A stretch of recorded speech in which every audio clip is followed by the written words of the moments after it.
কবিতাৰ শিৰোনাম আলেকজান্ডাৰ।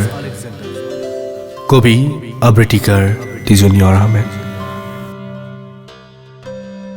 ইউক্লিপ্টাছৰ দৰে হ'ব খোজা মানুহজন মাউণ্ট এভাৰেষ্টতকৈও কম নহয়।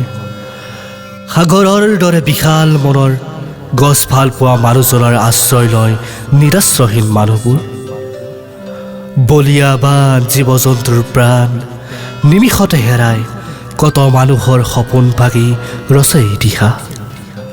সংবাদ শিৰোনাম চৌদিশে হাহাকাৰ, প্ৰাণৰো আপোন মানুহজন সাগৰৰ বুকুতে যাহ কল।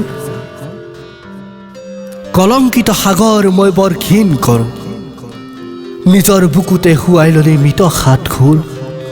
সেন্দুৰীয়া বোল কপাল সোধা কৰি ব্ৰহ্মাৰ বুকুৰে উটুৱাই নিলি।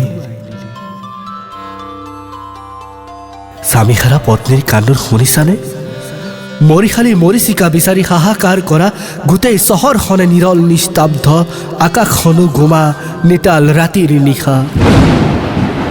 সেউজীয়া অৰণ্যখন কলা মেঘৰ আবিৰ খানি, প্ৰাণৰ প্ৰতি শুই উঠা উঠা জগত পোহৰে আৱৰা। উজাগৰি ৰাতিৰ পুৱাবোৰ জীপাল হওক চেহেনচা, মঙহৰ দেউ তুমি কৈ যোৱা আলেকজেণ্ডাৰৰ শেষ ঠিকনা। বুকু ভগা অসমখনক সুধিবা জুবিন গাৰ্গৰ হত্যা, যাৰ কোনো জাতি নাই, যাৰ কোনো ধৰ্ম নাই, কেৱল মুক্ত তেৱে কাঞ্চনজংঘা।